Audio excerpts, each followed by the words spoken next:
은혜 감사합니다. 오늘 우리가 사무엘상 15장을 함께 읽었습니다. 오늘 말씀을 통해서 깨닫는 은혜와 또 응답받는 축복이 넘쳐나게 되시기를 바랍니다. 이스라엘 백성이 가나안 땅을 갖다가 이제 정복하고 거기에 이제 안착되어 살아온 지 한 400여 년이 지난 동안 사실 평안한 삶을 살아갈 줄 알았는데 사실 그렇지 않았습니다. 우리 사사기를 통해서 보니까 끊임없는 외세의 그러한 도전, 또 침공, 압제, 핍박, 정말 많은 일들이 있었던 것을 우리가 보게 되는데요. 참 그 외세에 인해서 힘들어 했고, 특별히 블레셋, 지금 팔레스타인이죠. 블레셋의 강성으로 너무나 힘든 시간을 보내다가 이제 도저히 안 되니까 하나님 이스라엘 우리에게 왕을 달라고 그들이 이제 구하게 되었고, 결국 하나님께서 이스라엘에게 왕을 주셨습니다. 그래서 사울을 이스라엘 왕으로 세워 주셨습니다. 사울 왕이 참 왕으로 선택이 되었지만, 사울이 왕으로 선택이 되었지만은 사실 국민적인 지지를 갖다 처음은 받지 못했습니다. 그렇죠? 베냐민 지파 중에 저 가장 연약한 하나의 청년 사울이라고 하는 한 사람이었으니까 사람들이 그를 갖다가 왕이다 그리고 금방 왕으로 섬겨지는 게 아니었던 것이죠. 그러다 보니까 결국은 그날 그냥 평시처럼 밭이나 갈면서 생활하는 그런 시간을 보내다가 암몬 왕 나하스가 침공을 해왔습니다. 정말 말도 안 되는 그러한 요구를 해왔고, 결국은 그 침공을 갖다가 막아내고 큰 승리를 거둔 후에서야 이제 실질적인 왕으로 백성들이 사울을 이제 이렇게 입각하고 세우게 됐습니다. 그래서 이제 왕국을 조금씩 구성해 가고 있는데, 먼저 한 3,000명의 청년들을, 군사들이죠, 용사들을 이제 상비군으로 두었고, 자신은 막미스에서 2,000명의 그런 군대를 거느리고, 요나단, 그의 아들, 첫째 아들 요나단은 1,000명의 군사를 주어가지고 기브아에서 거기에서 이제 머물게 됐습니다. 그리는 가운데 게바에 있던 블레셋 수비대가 늘 이제 눈에 가시죠. 저놈들 어떻게 감히 어떻게 이스라엘 한가운데 이렇게 수비대를 두고 우리를 갖다가 이제 괴롭히나 이런 마음들이 있으니까, 이제 그 요나단이 그런 블레셋의 그 수비대를 갖다가 침으로써 블레셋과 전쟁이 발발하게 됐습니다. 블레셋이 그렇지 않아도 이스라엘 땅에 왕이 세워졌다는데 어디 한번 좀 손을 봐줘야 되겠다 하는 그런 생각이 있었겠죠. 그래서 병사를 갖다가 이제 병력을 갖다가 이렇게 동원해서 오는데, 보니까 병거가 30,000이고 그다음에 마병이 6,000이고 그다음에 이게 군대 보병들은 해변가에 모래와 같이 어마어마한 군대를 갖다가 다 몰고 이스라엘을 침공해 왔습니다. 그래가지고 이제 베냐민 지파의 한 가운데까지 들어와서 딱 진을 치고 막미스하고 이렇게 마주보고 이제 진을 치고 있게 됐습니다. 그런데 요나단을 하나님께서 들어 쓰심으로써 블레셋과의 전쟁을 해서 이기고 사울 왕의 왕국이 이제 정말 안정을 가져오게 됐습니다. 그래서 이제 군 조직도 새롭게 해서 이번에는 이제 그냥 군인 3,000명을 데리고 있는 것이 아니라 군사령관 아브넬을 갖다 두고 주변 국가인 모압, 암몬, 에돔, 블레셋과 싸워 이제 승리하는 그런 아주 강력한 그런 그 지역에서 나름대로 이제 강력한 국가로 이제 세워져 가고 있습니다. 그래서 오늘 우리 이제 15장에서 보니까 이제 그렇게 이제 이스라엘이라고 하는 나라가 안정되어지니까 하나님께서 우리 사무엘을 불러서 사울에게 보내서 말씀하시기를 너희들 아말렉을 이제 쳐라. 그러니까 이스라엘의 사울 왕이 체제가 안정되고 나라가 이제 안정되므로 여호와께서 사무엘을 보내서 사울 왕에게 아말렉을 쳐서 진멸하되, 어떻게 진멸하라고 되어 있습니까? 보니까 사람이나 가축을 갖다 하나도 남기지 말고 모두 죽이라. 그러니까 사실 실질적으로 진멸의 그 중요한 이 포인트는 그러니까 하나도 남기지 않고 다 죽이는 겁니다. 이제 오늘날의 관점에서 보면은 너무나 잔인하고 정말 지금 이렇게 만약에 어떤 지금 가자 지구에 있는 사람들 갖다가 이런 식으로 다 밀어낸다면은 아마 뭐 전 세계적으로 굉장히 지탄을 받겠죠. 그런데 어쨌든간 하나님께서 아말렉 그놈들은 한 명도 살려두지 말고 다 죽이라. 심지어는 어떻다고요? 젖먹이까지 네, 다 죽이라. 그러니까 완전 씨를 말리라는 것이죠. 왜 그러셨을까요? 이 아말렉은 오늘 가장 큰 이유 중에 하나는 이스라엘 백성들이 이제 출애굽을 해서 나올 때, 그 아말렉의 길에서, 대적해갖고 결국은, 이스라엘을 갖다가 처음 싸움을 걸어온 그러한 족속이 아말렉 족속입니다. 그러니까 무슨 말이냐면 이스라엘 백성이 출애굽에서 나올 때 아말렉이 르비딤에서 이스라엘 백성을 갖다 공격해서 싸우게 됐는데요.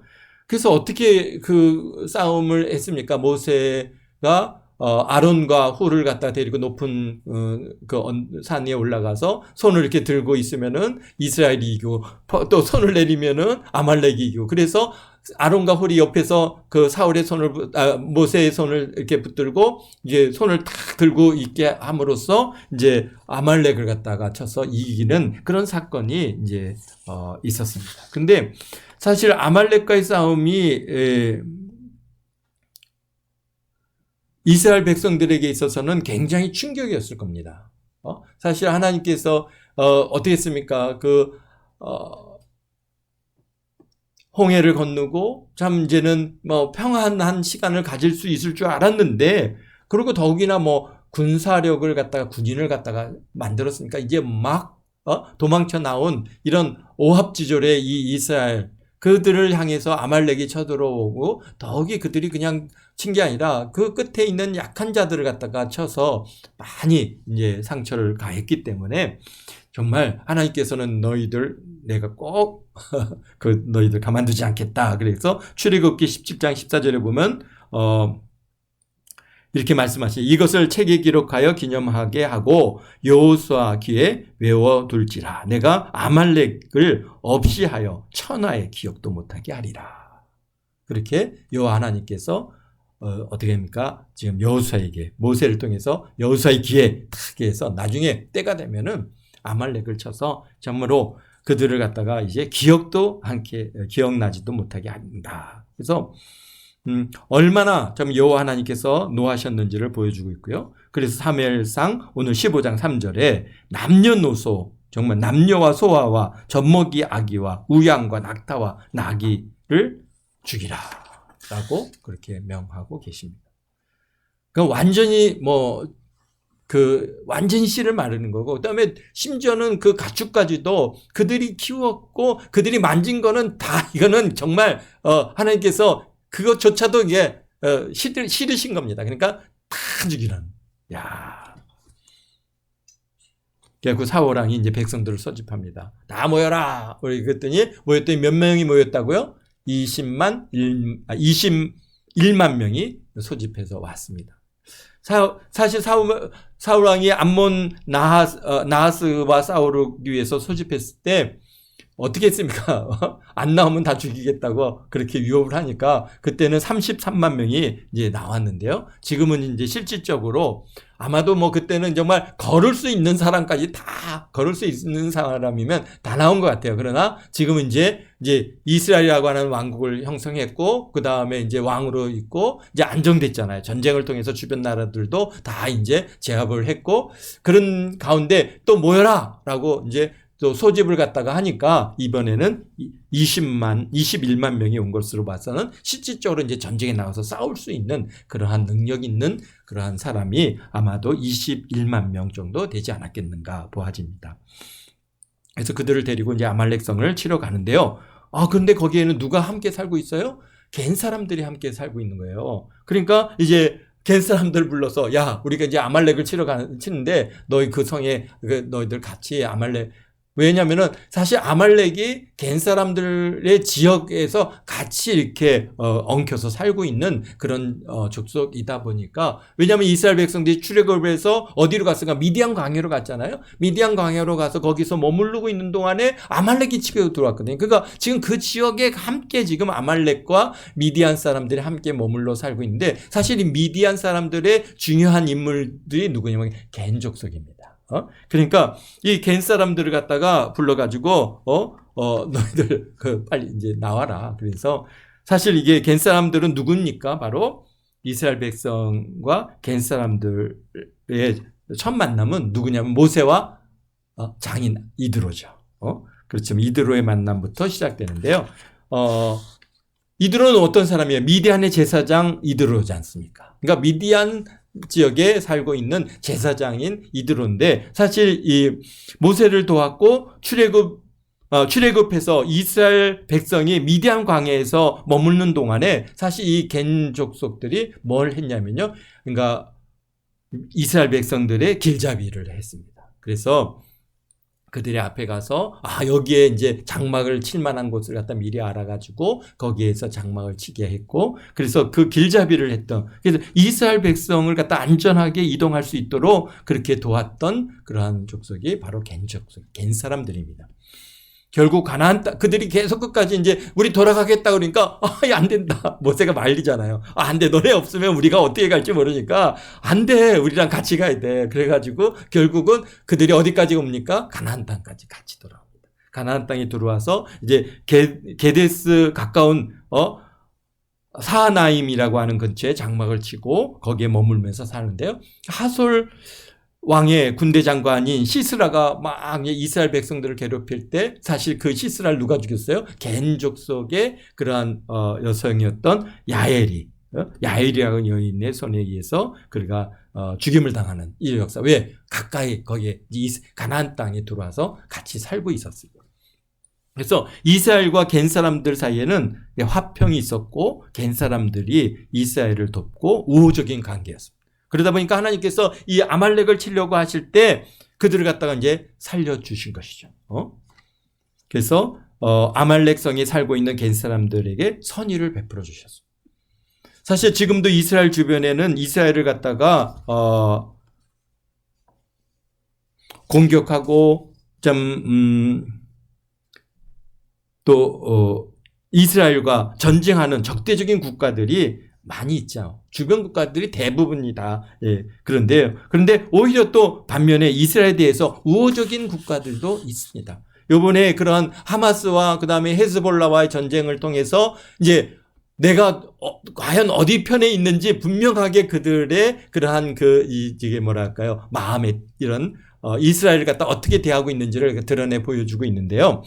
적대적인 국가는 어디입니까? 바로 이란이죠. 이란, 이라크, 시리아, 그다음에 우리 가자 지역에 있는 하마스, 또 이렇게 남쪽에 있는 뭔가 예멘 반군, 그다음에 또 우리 북쪽에 그 레바논에 있는 헤즈볼라, 이렇게 이런 나라들은 그냥 이스라엘을 갖다가 그냥 못 잡아 죽이면서 그냥 어떻게든지 전쟁을 통해서 죽이려고 계속해서 이렇게 공격을 해오는 그러한 나라들인 반면에 크게 적대적이지 않는 나오는 나라가 있는데요. 어디입니까? 바로 옆에 있는 우리 요르단, 시리, 그다음에 사우디아라비아, 이집트, 이런 나라들은 사실은 말은 이스라엘한테 그만 싸워라, 하마스 좀 그만 싸워라 얘기는 하지만은, 그러나 사실은 영공도 열어주고 같이 저기 예멘에서 날라오는 로켓들도 같이 요격해주고, 그렇게 해서 이스라엘의 공격을 갖다가 주변에서 계속 그렇게 막고 도와주고 있는 것을 이렇게 보면서 그들의 마음이 지금 겉은 우리는 아랍 국가니까 이래라고 얘기는 하지만은 마음 중심은 이스라엘, 우리 같이 잘 지내보자 이렇게 하는 행동들이 보여지고 있습니다. 그렇습니다. 미디안 지역이 지금이 어디냐면은 사우디아라비아죠. 그리고 요르단 지역입니다. 그래서 오랜 역사를 갖다가 지났지만요, 3,000년, 4,000년 넘게 이렇게 지나오고 있는데, 물론 그 사이에 굉장히 이스라엘과 뭐 좀 적대 관계, 요르단은 전쟁도 했고 또 이집트도 전쟁도 했습니다만은 그러나 지금은 굉장히 이제 서로 이렇게 뭐랄까요, 우호적인 관계로 변해 가고 있습니다. 그래서 우리가 이런 것들을 갖다가 통해서 뭘 알 수 있냐면 분명히 우리 여호와 하나님께서 주신 말씀이 창세기 12장 우리 2절 3절 말씀이죠. 우리 한번 이거는 다시 한번 찾아보면 좋겠습니다. 창세기.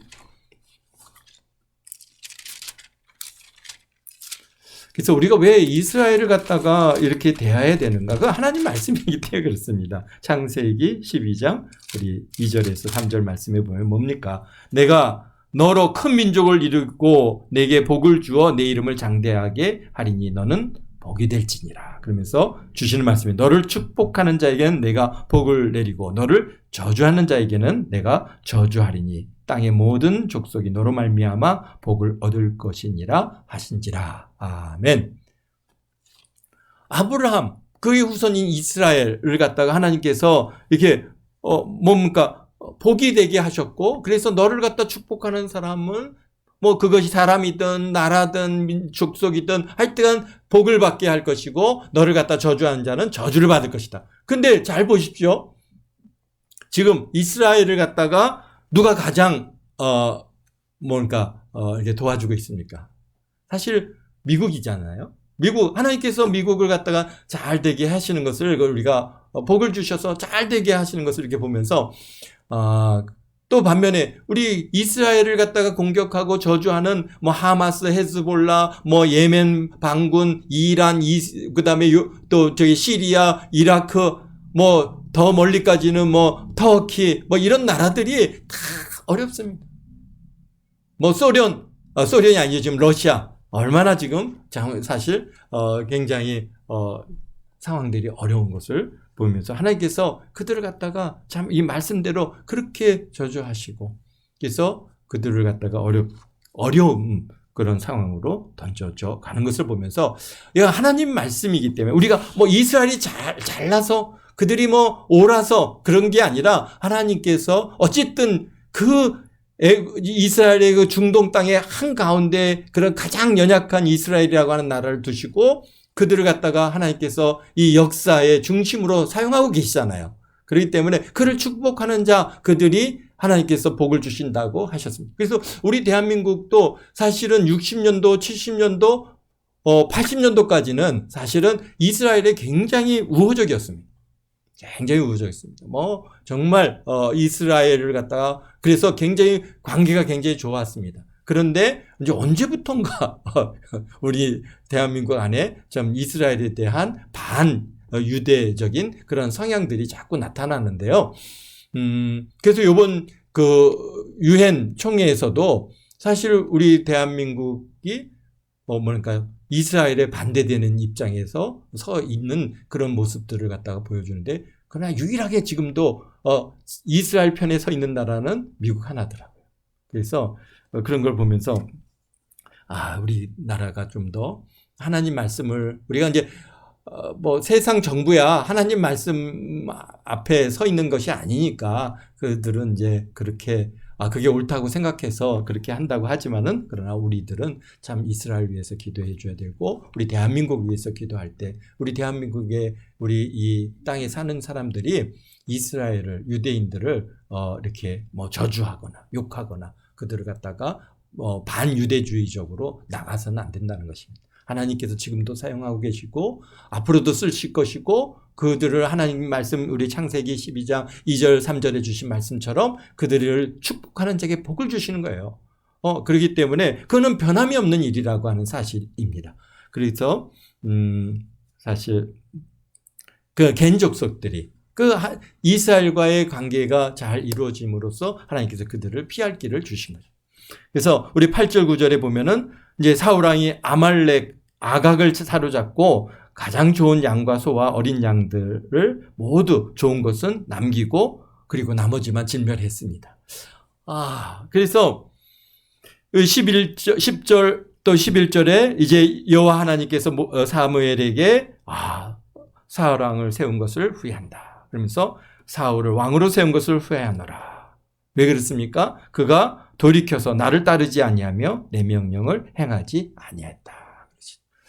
그래서 사울이요, 아말렉을 치려서 다 멸하라고 했는데 가서 이제 그들을 이제 그 아말렉성을 치고 그들을 다 멸하려고 보니까 이 양들, 소들, 뭐 그다음에 뭐 이렇게 어린 양들 뭐 보니까 너무너무 좋은 거예요. 이걸 꼭 죽여야 됩니까? 백성들이 아마도 그런, 이걸 꼭 죽여야 됩니까? 이걸 잡아다가 우리가 가서 제물로 사용하면은 이거 하나님께서 기뻐하지 않겠습니까? 막 그러면서 사실은 이제 뭔가 사울에게 또 그런 얘기를 했겠죠. 또 주변에 이제 또 이렇게 주변에 있는 그런 뭐 참모들이 또 그런 얘기를 했는지 모르겠지만 어쨌든가 하나님 말씀을 듣는 것이 아니라 사람들의 요구를 받아들였고, 또 사울왕 본인도 그게 너무 아까운 거예요. 저거 가져다가 참 이게 우리가 사용하면 얼마나 좋겠는가. 사실 그래서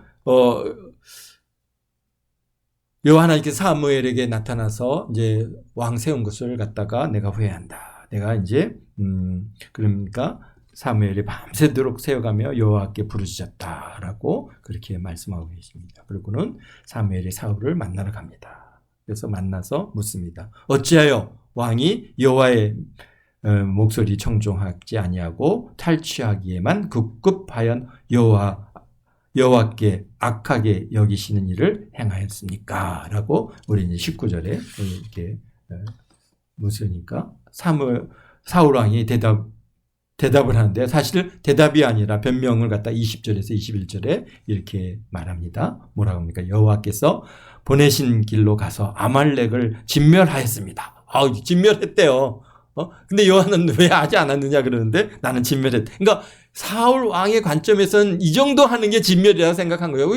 뭐 어차피 사람들은 거의 대부분 다 죽였고, 양과 염소와 뭐 이런 이제 가축들만 데리고 온 거예요. 그것도 뭐 좀 약한 것들은 다 죽이고 아주 튼실하고 건강하고 아주 보기에 좋은 것들은 다 데려온 거 아닙니까? 그러나 백성들이 좋은 가축을 길갈에서 제사하려고 양과 소를 끌어왔나이다 라고 이제 변명하는 것이죠. 대답 아닌 변명을 하는. 그러니까 무슨 얘기입니까? 나는 진멸하라고 했는데 백성들이 끌고 온 거다, 이런 얘기죠. 저에겐 책임 없어요. 나는 다 진멸하라고 했는데 백성들이 이게 끌고 왔을 뿐입니다. 그러면서 24절에 또 무슨 얘기를 갖다 자기 속마음을 얘기죠. 사무엘이 이르되 내가 범죄하였나이다. 내가 여호와의 명령과 당신의 말씀을 어긴 것은 내가 백성을 두려워하여 그들의 말을 청종하였습니다. 그러니까 하나님 이제 뭡니까?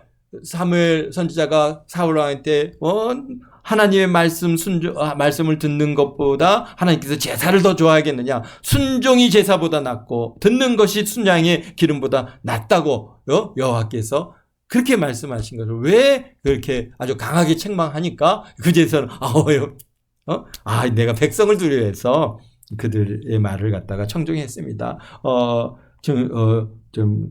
나의 죄 범죄하였사오니 내가 여호와의 명령과 당신의 말을 어겼습니다. 그러면서 내 죄를 사하고 나와 함께 들어가서 나로 하여금 여호와를 경배하게 하소서라고 25절에 계속해서 얘기하고 있습니다. 그렇습니다. 참 우리는 어떻냐라고 우리가 이제 이 말씀을 대하면서 생각해 보는 거죠. 뭐 우리는 하나님 말씀을 갖다 청종하고 하나님의 뜻대로 하나님의 그런 말씀대로 살아가느냐, 아니면은 이게 내가 이렇게 못한 것은 내 형편 때문에, 또 뭐 주변에 어떤 사람들 때문에, 우리가 뭐 누구 때문에, 우리가 뭐 때문에 이렇게 변명하면서 살고 있진 않나. 우리 자신을 갖다가, 그러니까 사울이라고 해서 특별한 게 아니라 사울이나 우리나 큰 차이가 없습니다. 우리도 보면은 뭐 이렇게 얘기하면 왜 그거 안 했어요? 그러면 제가요 뭐 이래 해서 이제 여러 가지 이제 상황들을 얘기하는데, 사실은 이제 그런 것들이 잘못하면 변명이 될 수 있는 것이죠. 그렇습니다. 그러니까 또 당시에 모든 전쟁은 어떤 의미를 갖고 있냐면은 전쟁을 통해서 재산을 늘리고 전리품을 취해서 부를 쌓는 중요한 수단이 되어 있습니다. 그러니까 백성들을 이끌고 21만 명이라고 하는 백성들을 끌고 가서 막 전쟁을 갖다 막 하고, 그리고 그들과 이제 큰 수고를 했으면은 뭔가 이제 그들에게 보상을 줘야 되잖아요. 지금은 뭐 월급을 준다고 하지만은 어쨌든간 가서 전쟁을 했으면 보상이 뭡니까? 보상의 첫 번째 보상은 전리품입니다. 그들을 갖다가 막 가갖고 싸워서 그들의 물건을 싹 뺏어오는 거예요. 전리품. 그 다음에 두 번째는 뭡니까? 사람을 노예로 잡아오는 거예요. 네? 사람을 갖다가 잡아와서 노예로 잡아와서 그들을 갖다 뭘로 쓰는 게 다 노동력을 갖다가 이제 쓰기 위해서 가장 중요한 당시에 있어서의 가장 중요한 사업이 뭡니까? 다 농업 아닙니까? 농업에 있어서 이 노동력은 뭐 지금이나 그때나 굉장히 중요한 거죠. 근데 그 노동력을 갖다 어떻게 얻느냐? 바로 가서 전쟁을 통해서 사람들을 노예로 잡아가지고 그것을 이제 노예로 쓰면서 그냥 대충 살 만큼만 먹여주고 그리고 다 그 노동력으로 사용하는 겁니다. 그러니까요.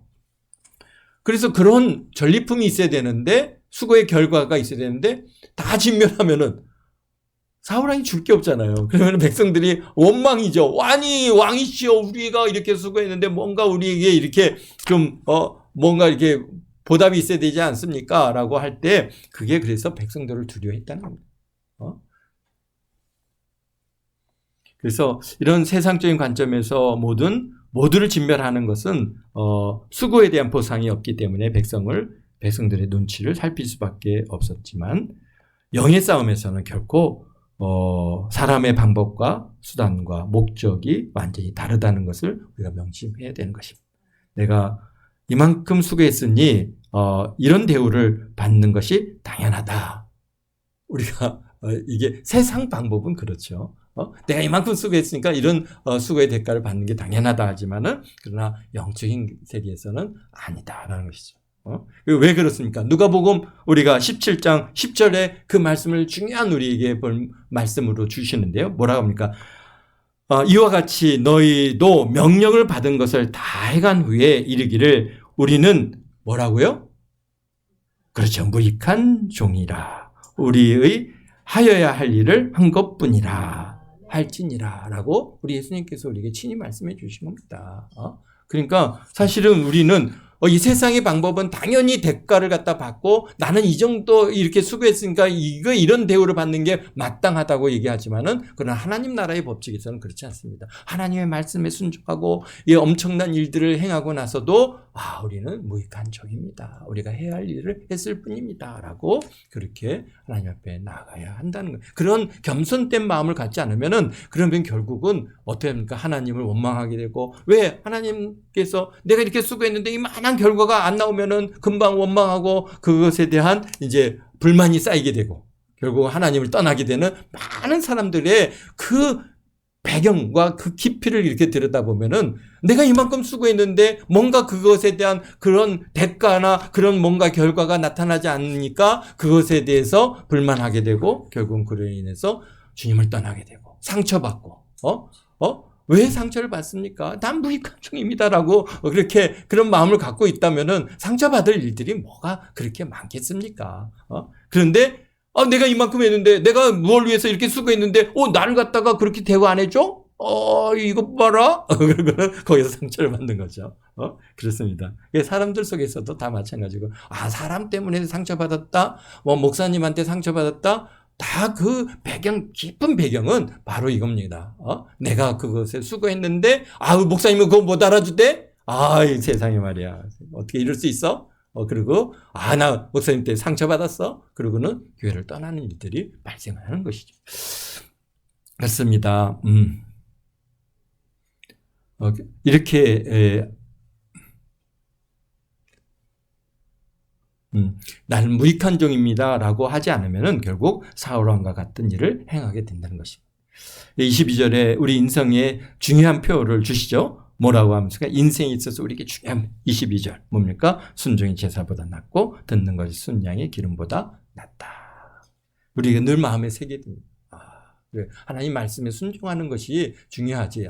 내가 이렇게 그냥 제사를 순양을 제물을 헌금을 이렇게 드리는 것이 우리 하나님께서 너무 기뻐하시겠지. 물론 기뻐하시지요. 그렇지만은 그러나 분명히 순종이 제사보다 낫다라고 하는 이 말씀을 우리가 늘 마음에 우리 깊이 새기고 우리가 잘 믿음 안에서 성장하시는 저와 여러분 모두가 되시기를 주님의 이름으로 축원드립니다. 아멘.